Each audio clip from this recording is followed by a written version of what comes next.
اعوذ باللہ من الشیطان اللعین الرجیم بسم اللہ الرحمن الرحیم الحمد للہ رب العالمین والصلاة والسلام علی اشرف الانبیاء والمرسلین سیدنا ابی القاسم محمد اللہم صلی اللہ علیہ وسلم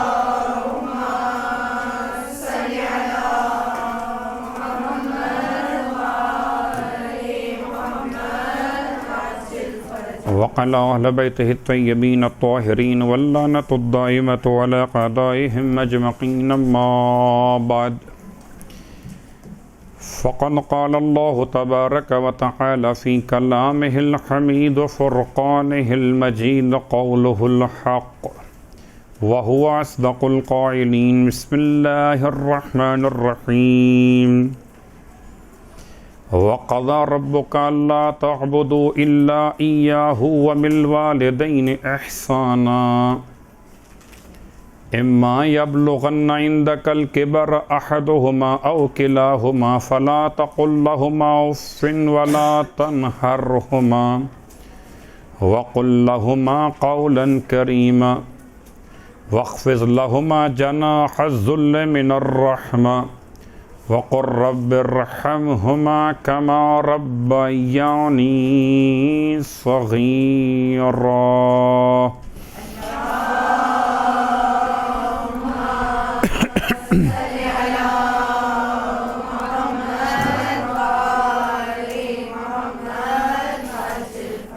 تمام تعریفیں خدائے بزرگ و برتر کے لیے جو پروردگار زینب کبریٰ بھی ہے، اور تمام ہدیہ درود و سلام اور نزوات مقدسات کے لیے جو خانوادہ زینب کبریٰ بھی ہے۔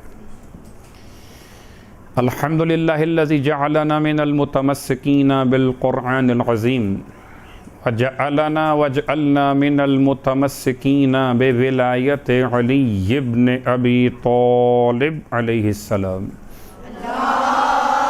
اللہم صلی اللہ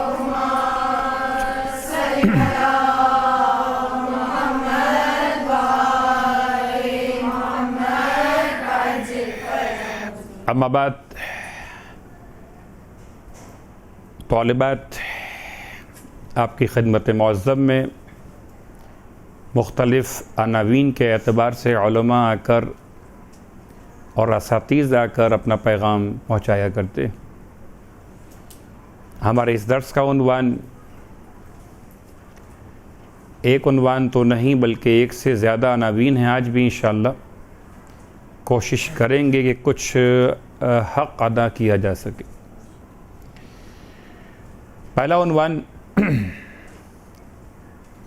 عاق والدین۔ عاق والدین، عاق والدین کا آسان ترجمہ ہے والدین سے نسبت کا ختم ہو جانا۔ عاق کہتے ہیں لغت کے لحاظ سے جس کو جدا کر دیا جائے، اس کو کاٹ کر الگ کر دیا جائے۔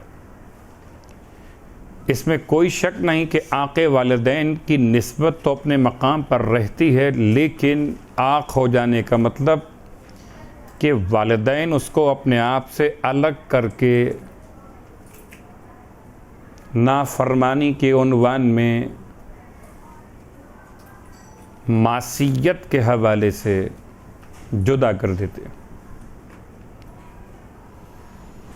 تو عاق کا مطلب کاٹنا، جدا کرنا، الگ کرنا۔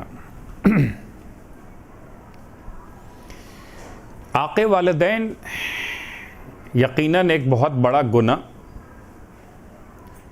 ایک انسان کی تباہی بربادی کا پیشی خیمہ۔ عاق والدین کے حوالے سے ہم اگر بات کا آغاز اس طرح سے کریں کہ کون کون سے ایسے اعمال ہیں جن کی بنیاد پر اولاد اپنے والدین سے عاق ہو جاتی ہے، والدین سے جدا ہو جاتی ہے، تو ان اعمال کے اعتبار سے سرنامہ کلام کی آیت کو سامنے رکھتے ہوئے ایک خاص جملہ سورہ مبارکہ بنی اسرائیل آیت کا نشان ہے 23 الفاظ آیت کہ آپ کے رب کا فیصلہ یہ کہ آپ بندگی اختیار نہیں کریں گے سوائے ایک پروردگار کی بندگی کی، اور والدین کے ساتھ احسان کریں گے۔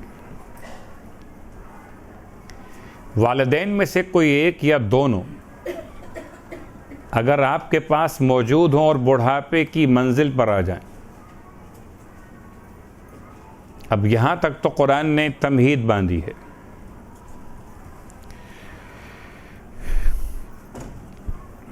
جو اصل الفاظ ہیں فَلَا تَقُلْ لَهُمَا اُفٍّ، اپنے والدین کو اف تک نہ کہنا۔ بظاہر ایسا لگتا ہے آیت کے اس مقدمے کو دیکھ کر کہ جیسے بوڑھے والدین کو اف کہنے سے منع کیا گیا ہو اور جوان والدین کو اف کہنے کی اجازت ہو، حالانکہ ایسا نہیں ہے۔ عام طور پر جو کمزور طبقہ، کمزور سن و سال، کمزور فرد، اس کو سامنے لایا جاتا ہے اور اس کے ذیل میں باقی کو بھی شامل کر لیا جاتا ہے۔ جیسے مثال بڑی آسان سی کہ امام جماعت کے لیے حکم ہے کہ اسے چاہیے کہ جماعت میں کمزور افراد کا خیال کرے۔ اس کا مطلب یہ نہیں ہے کہ صحت مند ان کا خیال نہ کرے۔ اسی انداز سے والدین اگر بوڑھے ہو جائیں تب ان کے لیے اف کہنا منع ہے، جوان ہو تو کیا اف کہنا جائز ہے؟ آیت کے ظاہر سے ایسا محسوس ضرور ہوتا ہے، لیکن ادبی اعتبار سے اور قوانین کے اعتبار سے والدین چاہے جس سن و سال کے اندر ہو، فَلَا تَقُلْ لَهُمَا اُفٍّ، اپنے ان دونوں والدین کو اف تک نہ کہنا۔ ایک نفسیاتی سا مسئلہ ہے۔ جب والدین جوان ہوتے ہیں تو انہیں اف کہنے کی تو ہمت اولاد کو شاید ہوتی ہی نہ ہو، کہ بہرحال ایک طاقت کا اندازہ والدین کی اطاعت کے اعتبار سے سامنے رہتا ہے۔ البتہ جب اولاد جوان ہو جائے اور ماں باپ ضعیف ہو تو اب طاقت تو ماں باپ کے ہاتھ میں نہیں کہ آپ کو روک دیں، منع کر دیں۔ ایسے میں والدین کا کچھ کہنا اور اس کے جواب میں ہمارا اولاد کا اف کہہ دینا، اپنے والدین کو اف تک نہ کہو۔ یہ اف ایک لفظ ہے الف اور فے کے ساتھ، یہ بہت قریب ہے لفظ تف سے، تے اور فے کے ساتھ۔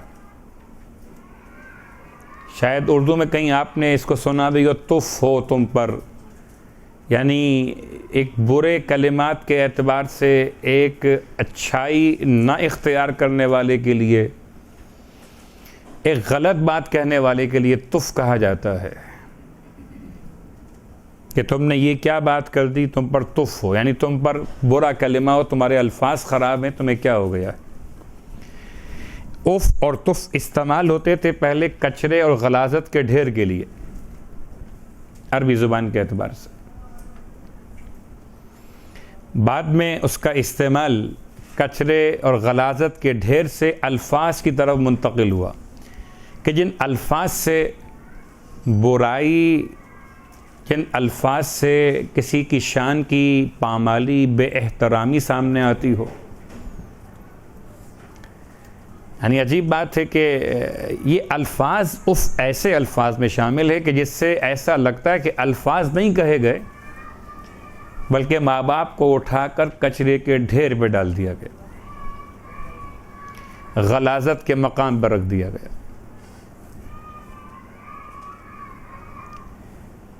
تو کیا الفاظ سے معنی منتقل ہوتے ہیں؟ جی، اب یہ وضاحت کہیں اور نکل جائے گی۔ جیسے آسان سی مثال، جب آپ نے کہا لفظ شہد، تو شہد کے لفظ سے آپ جو اس کے معنی سمجھنے والے، ایک مٹھاس ذہن میں آ گئی، اسی انداز سے اف. تو اف کہنے سے منع کیا گیا کہ خبردار اپنے والدین کو اف تک نہ کہنا. روایت امام جعفر صادق علیہ الصلوۃ والسلام کی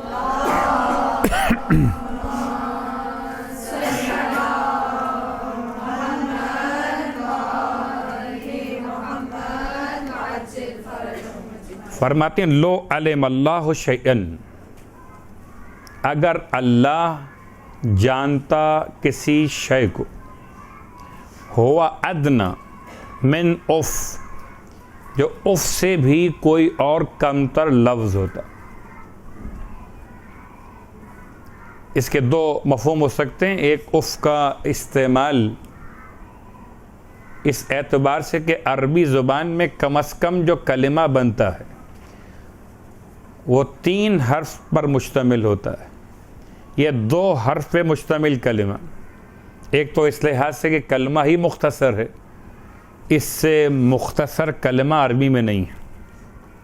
یا یہ کہنا چاہا مولا نے کہ اگر کوئی اف سے بھی کم تر لفظ ہوتا جو والدین کے احترام کو پامال کرنے کے لیے استعمال ہوتا، کسی کی توہین کرنے کے لیے استعمال ہوتا، لَنَهَا عَنْهُ، تو اللہ اس لفظ کو استعمال کر کے اس سے روکتا.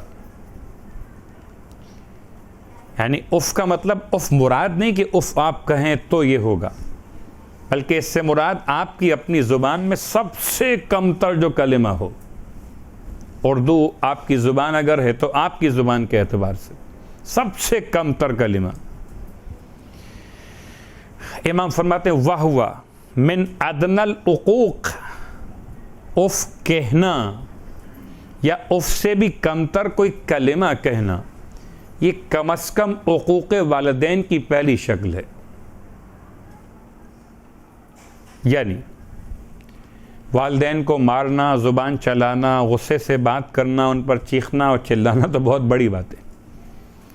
اگر والدین کو آپ نے اف کہہ دیا تو آنکھ ہو جانے کے لیے اف کافی ہے. اور واقعاً عجیب بات ہے، گرچہ مربوط اس سے نہیں ہے لیکن اس سے الگ بھی نہیں ہے. سوچئے گا آپ کہ کتنی مرتبہ ہم خدا کے معاملات پر اف کہتے ہیں. اف یہ گرمی، اف یہ سردی، اف یہ موسم، اف یہ مصیبت، گھر میں اتنی اموات ہو گئیں، اف یہ بیماری. جب اف کہنے سے انسان اپنے والدین سے آنکھ ہو جاتا ہے تو کیا خدا کی بندگی باقی رہے گی؟ وَهُوَ مِنْ أَدْنَى الْعُقُوقِ، امام فرماتے ہیں اف کہہ دینا انسان کے والدین سے آنکھ ہو جانے کے لیے سب سے کم ترین کیفیت ہے. لیکن وَمِنَ الْعُقُوقِ، اور آنکھ ہو جانے کے معاملات میں سے ایک معاملہ اور بھی. وہ کون سا کام جو کچھ کہے بغیر بھی انسان کو آنکھ والدین کروا دے؟ وہ یہ کہ اَن يَنظُرَ الرَّجُلُ، کہ انسان دیکھے اپنے والدین کو اِلیٰ والدیہ، اور والدین کو دیکھتے ہوئے اس کی آنکھوں میں تیزی آ جائے، سختی آ جائے. اسے اردو میں کہتے ہیں کھا جانے والی نظریں. اردو میں ہم استعمال کرتے ہیں نا کھا جانے والی نظریں. ایسی نظریں کہ بالکل جیسے کوئی باس اپنے ملازم کو گھور کے دیکھتا ہے. امام فرماتے ہیں کہ یہ عمل بھی انسان کو اس کے والدین سے آنکھ کروا دیتا ہے. یعنی تیز نگاہوں سے والدین کو دیکھنا، کھا جانے والی نگاہوں سے ماں باپ کو دیکھنا اولاد کو آنکھ کروا دیتا ہے.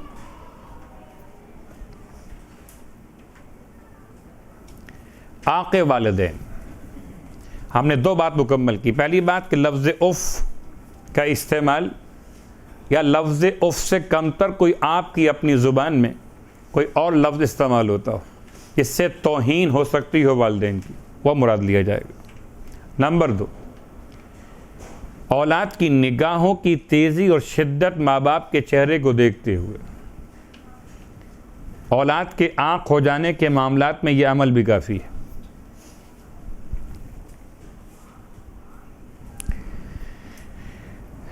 آنکھ والدین کے انجام کے حوالے سے بات کرنے سے پہلے خالی ایک جملہ،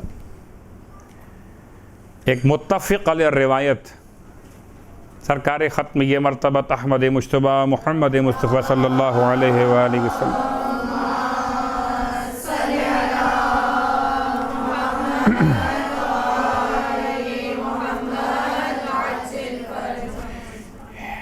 اللہ کے رسول تشریف فرما ہیں اور ممبر پر آپ جا کے بیٹھنا چاہتے ہیں۔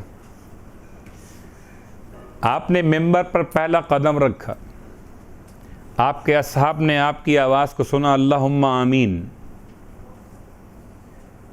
جبکہ کسی دعا کرنے والے کی آواز کو اصحاب نے نہیں سنا، مگر اللہ کے رسول نے ایسے آنسر کیا کہ جیسے کسی نے دعا مانگی اور آپ آمین کہہ رہے۔ ممبر کا دوسرا تختہ، سیکنڈ سیڑھی کہہ لیجئے آپ، پھر قدم رکھا آپ نے اس پر، پھر فرمایا اللہم آمین، یہاں تک کہ تیسرے تختے پر آپ تشریف فرما ہوئے بیٹھ گئے، فرمایا اللہم آمین۔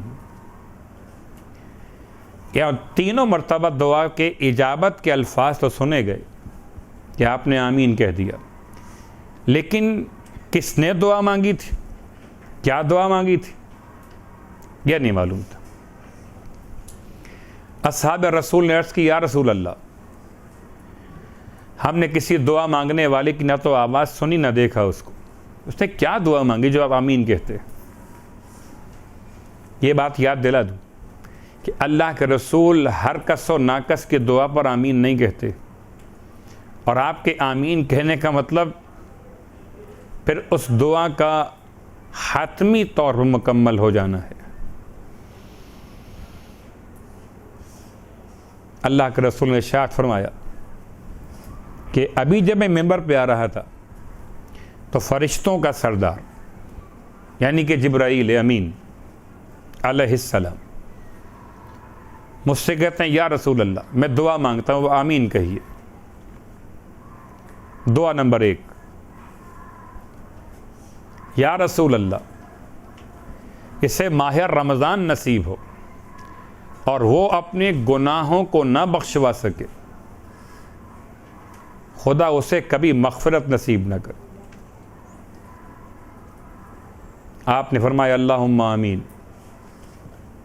فرشتوں کے سردار کی دعا، انبیاء کے سردار کی آمین، باقی پھر رہتا ہی کیا ہے تو انسان کو شک ہو۔ پھر نمبر 1۔ نمبر 2، یا رسول اللہ، میں دعا کرتا ہوں، آمین کہیے، کہ جس شخص کے سامنے آپ کا نام لیا جائے اور وہ آپ پر اور آپ کی آل پہ درود نہ پڑھے، خدا اسے کبھی، اللہم صلی اللہ علیہ وسلم،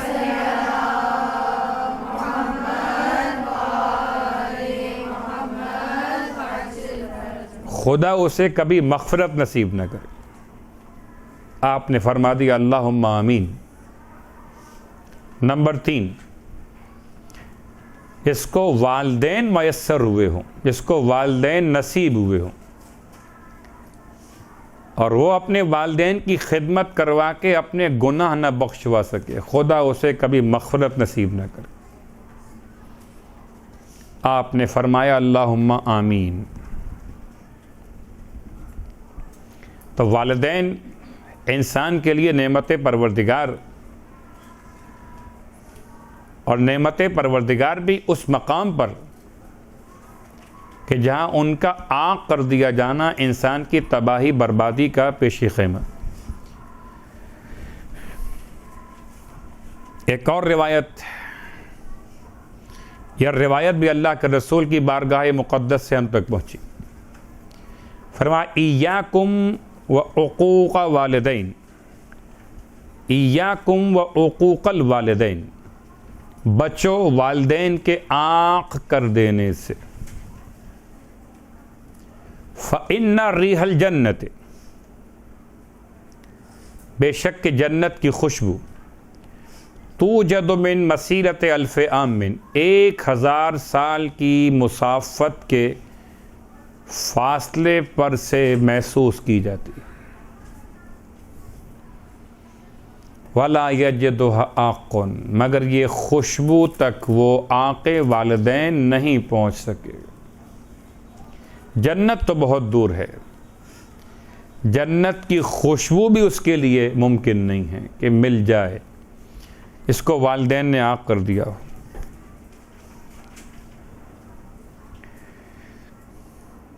والدین عاق کر دیں، گھر سے نکال دیں. والدین عاق کر دیں، کھانا اور پینا بند کر دیں. والدین عاق کر دیں، انسان کو اس کی میراث سے الگ کر دیں. یہ تمام مسائل الگ الگ ہیں. عاق ہو جانے کا مطلب اب چاہے انسان ساتھ میں رہتا ہو، روٹی ان کے ہاتھ کی پکی ہوئی کھاتا ہو، ماں باپ کو سلام بھی کرتا ہو، ماں باپ سلام کا جواب بھی دیتے ہو، لیکن اگر عاق کر دیا ہے تو انسان کے لیے کوئی عمل خدا کی بارگاہ میں قبول ہونے والا ہی نہیں، حتیٰ کہ انسان شہید ہی کیوں نہ ہو جائے. بڑا عجیب جملہ ہے. یعنی ہر گناہ کی ایک توبہ ہے، اور سب سے بڑی توبہ انسان کا اپنا خون خدا کے نام پر قربان کر دینا، یعنی شہید ہو جانا. اس سے بڑا کفارہ کیا ہوگا کہ انسان اپنی جان ہی قربان کر دے. لیکن حضرت موسیٰ علیہ السلام کے زمانے کے واقعات، آپ نے خدا کی بارگاہ میں سوال کیا، مالک میرا فلاں شہید دوست کس حال میں؟ خدا نے جواب دیا، موسیٰ وہ جہنم کے طبقات میں. یاد رہے یہ جہنم کون سا والا؟ یہ جہنم برزخی ہے. قیامت سے پہلے جہنم کی باتیں اور قیامت سے پہلے جنت کی باتیں، یہ برزخ کی باتیں. آپ نے سوال کیا پروردگار شہید اور جہنم میں یہ کیسے ممکن؟ کیا تو نے وعدہ نہیں کیا کہ شہیدوں کو اپنی جنت میں جگہ دے گا؟ خدا نے جواب دیا، موسیٰ اور میں اپنے وعدے کے خلاف نہیں کرتا،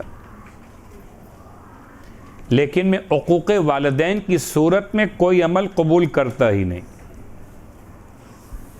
کیا نمازیں اور کیا روزے اور کیا حج اور کیا زکوٰۃ اور کیا عمرہ اور زیارت، کوئی عمل قبول نہیں ہوتا.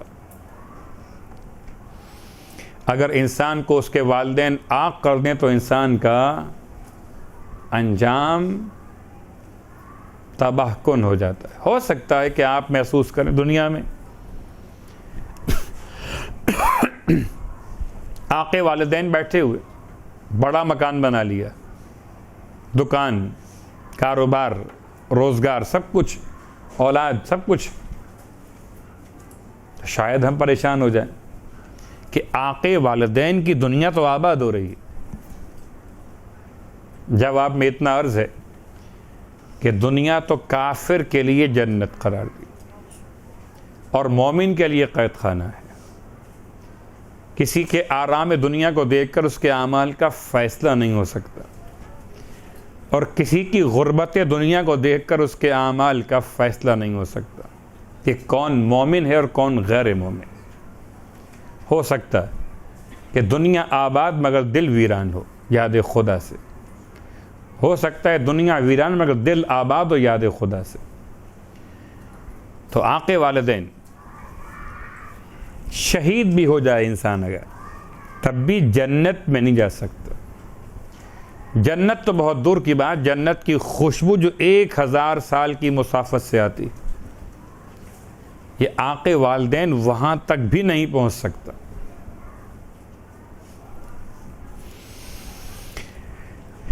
عاق والدین کے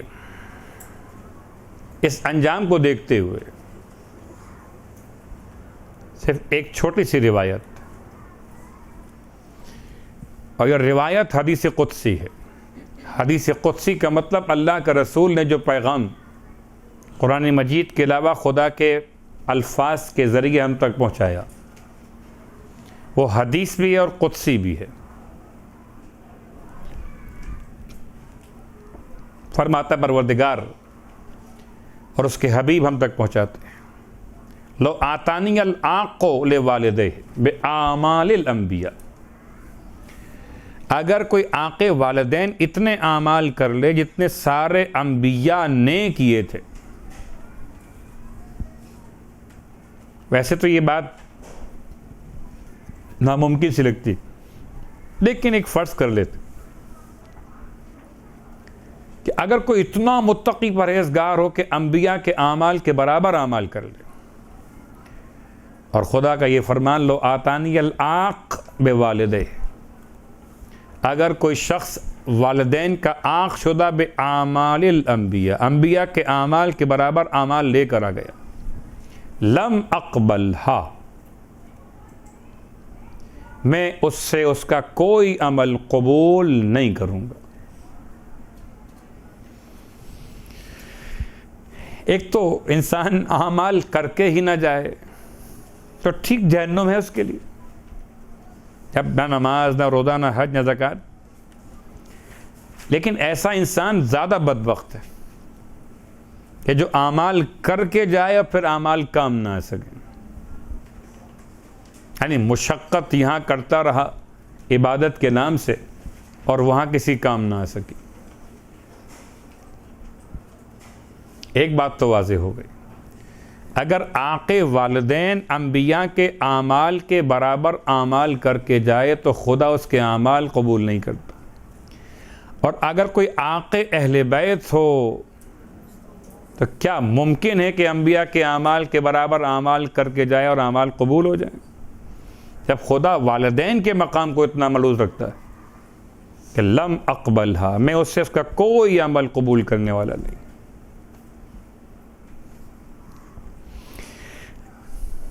تو عاق والدین، بہت ساری باتیں ایسی ہو سکتی ہیں کہ شاید ہم یہ خیال کریں کہ یہ اعمال عاق والدین میں شامل ہیں یا نہیں ہیں. صرف ایک روایت پڑھ کر اس ٹاپک کو مکمل کرتے ہیں، ایک حد تک مکمل کر لیتے ہیں. کون کون سے اعمال ایسے کہ جو انسان انجام دے اور وہ اعمال عاق والدین میں بھی انسان کو لے جا سکتے ہیں اور عاق والدین میں نہیں لے جا سکتے ہیں؟ وہ اعمال اگر نیت مختلف ہو جائے. مثال کے طور پر میری والدہ اونچا سنتی ہیں، اگر میں چیخ کر نہ بولوں ان تک آواز نہیں پہنچے گی. اگر میری والدہ برابر سنتی ہیں، نارمل سنتی، اور میں چیخ کر بولوں، یہ عاق والدین ہے اور وہ عاق والدین نہیں ہے.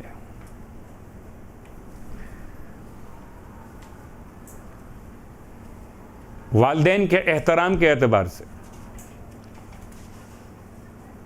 ان سے آگے آگے چلنا اگر ان کی حقارت کا باعث ہو، ان کی تحقیر توہین کا باعث ہو کہ یہ میرے والد میٹرک فیل، میٹرک پاس یا مڈل کلاس اور میں تعلیم یافتہ شخص، یہ ایک چپڑاسی کے اسٹائل میں کام کرنے والے، میں آفیسر، انسان آگے آگے چلے تو عاق والدین ہو جائے گا.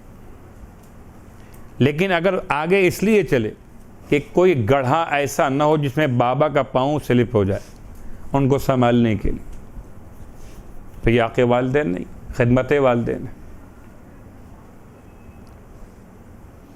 اسی انداز سے والدین کو ان کا نام لے کر پکارنا، ان سے پہلے بیٹھنے کی کوشش کرنا، ان سے آگے آگے چلنا، ان سے اونچی آواز میں بات کرنا، یہ تمام ذمہ داریاں اولاد کے لیے رکھی گئیں کہ آپ نے خیال کرنا ہے. لیکن یہ خیال اگر والدین کی خدمت کے عنوان میں ہو کہ مجھے تیز بولنا پڑے گا کہ وہ کم سنتے ہیں، مجھے آگے جانا پڑے گا کہ ان کو دکھائی کم دیتا ہے، مجھے پہلے بیٹھنا پڑے گا تاکہ ان کو گود میں لے کر میں بٹھا سکوں، بوڑھے والدین، بیمار والدین. اور روایت امام محمد باقر علیہ السلام کی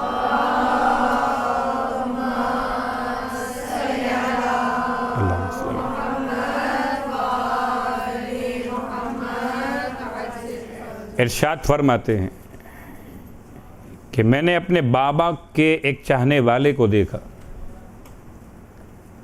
میرے بابا میرے ساتھ ساتھ ہیں، یعنی چوتھے امام ساتھ ساتھ ہیں، اور دیکھا اپنے ایک چاہنے والے کو معصومین نے کہ ایک جوان اپنے بوڑھے باپ کے کاندھے پر ہاتھ کا بوجھ رکھے ہوئے،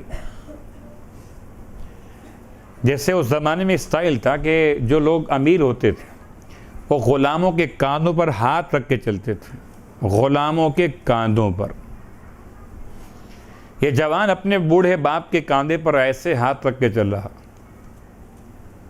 امام فرماتے ہیں جب تک میرے والد حیات رہے آپ نے کبھی اس شخص سے، اس نوجوان سے بات کرنا گوارا نہ کیا۔ یعنی زمانے کا امام ایسے جوان سے، ایسی اولاد سے بات کرنا پسند نہیں کرتا جو اپنے والدین کی حقارت اتنی بھی کر رہا ہو کہ والدین کے کاندھے پر ہاتھ رکھ کے اپنا بوجھ والدین پہ ڈال دے بأنداز توہین۔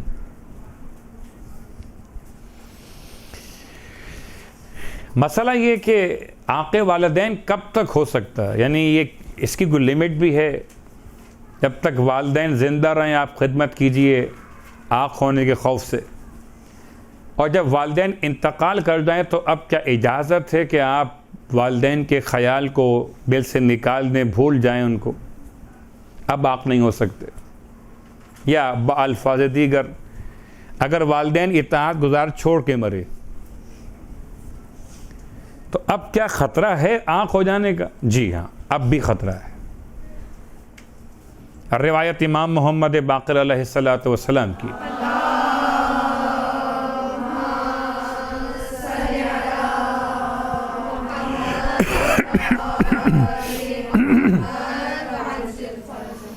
ارشاد فرماتے ہیں مولا کہ اگر کوئی اولاد ایسی ہو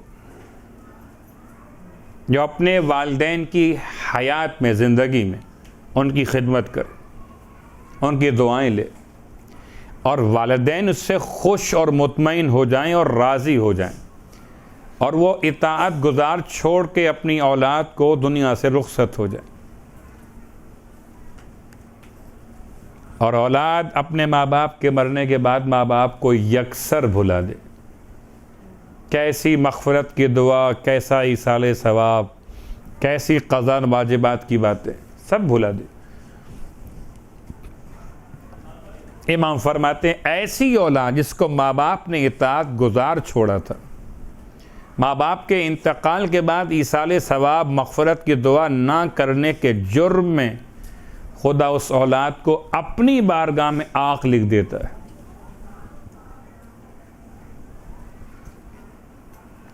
اس کے برعکس ایک ایسی اولاد جو زندگی میں ماں باپ کی خدمت نہ کرے، لا ابالی پن، غیر سنجیدہ رویہ، کبھی بات مان لی کبھی نہیں مانی، نوجوانی اور جوانی کے انداز اولاد کے ہوا کرتے، تو ماں باپ کی خدمت نہیں کر سکے، اتنا ناراض، ماں باپ ناراض ہو کر دنیا سے چلے گئے اور عاق کر گئے۔ لیکن ایسی اولاد جو عاق ہو گئی، اس کو اپنے والدین کے انتقال کے بعد ہوش آ گئے، خدا کی بارگاہ میں توبہ استغفار بھی کرے ایسی اولاد، اور والدین کے لیے ایصال ثواب، مغفرت کی دعا بھی کرے۔ امام فرماتے ہیں گرچہ اس اولاد کو ماں باپ نے عاق کر دیا تھا، لیکن ماں باپ کے انتقال کے بعد اولاد نے اتنے اچھے کام کیے ماں باپ کے لیے، توبہ استغفار کی، کہ خدا پھر ایسی اولاد کو اپنی بارگاہ میں اطاعت گزار لکھ دیتا ہے۔ گویا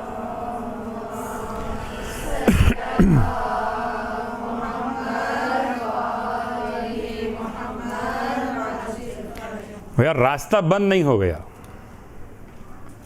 والدین کے انتقال کے بعد، نہ تو راستہ اس بات کا بند ہوا کہ انسان عاق نہیں ہو سکتا، اور نہ اس بات کا بند ہوا کہ انسان عاق ہو جانے کے بعد اطاعت گزار نہیں ہو سکتا۔ عاق والدین، ہمارا یہ عنوان مختصر مکمل ہوا۔ انسان کوئی بھی ایسا کام انجام نہ دے والدین کی شان کے خلاف جو والدین کی توہین کے زمرے میں آتا ہو، حتیٰ کہ اپنی پیشانی کی شکنیں، جسے آپ کہتے ہیں چہرہ بگاڑ کے بات کرنا، کبھی کبھار بات نہیں ہوتی بلکہ چہرہ بگاڑ لیا جاتا ہے،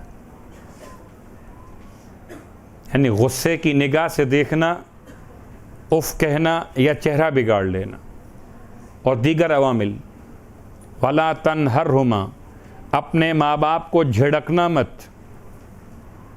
وَقُلْ لَهُمَا قَوْلًا كَرِيمًا، سورہ بنی اسرائیل آیت نمبر 23۔ اور جب بھی والدین سے بات کرنا تو بڑے شائستہ اور ادب بھرے لہجے میں کرنا، اور جب ان کی خدمت میں جانا وَاخْفِضْ لَهُمَا جَنَاحَ الذُّلِّ مِنَ الرَّحْمَةِ۔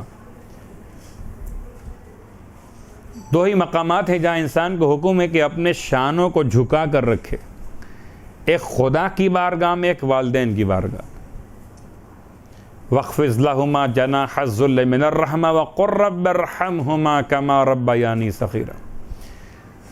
اور پھر اپنے رب کی بارگاہ میں یہ دعا کرتے رہنا، اے میرے پروردگار، اے میرے پالنے والے، میرے والدین پہ اتنا رحم کر دے، اتنا رحم کر دے جتنا انہوں نے مجھ پر حالت کمسنی میں کیا تھا۔ آیت نمبر 23، آیت نمبر 24، سورہ بنی اسرائیل۔ برحمتك يا أرحم الراحمين، وصلى الله على محمد وآله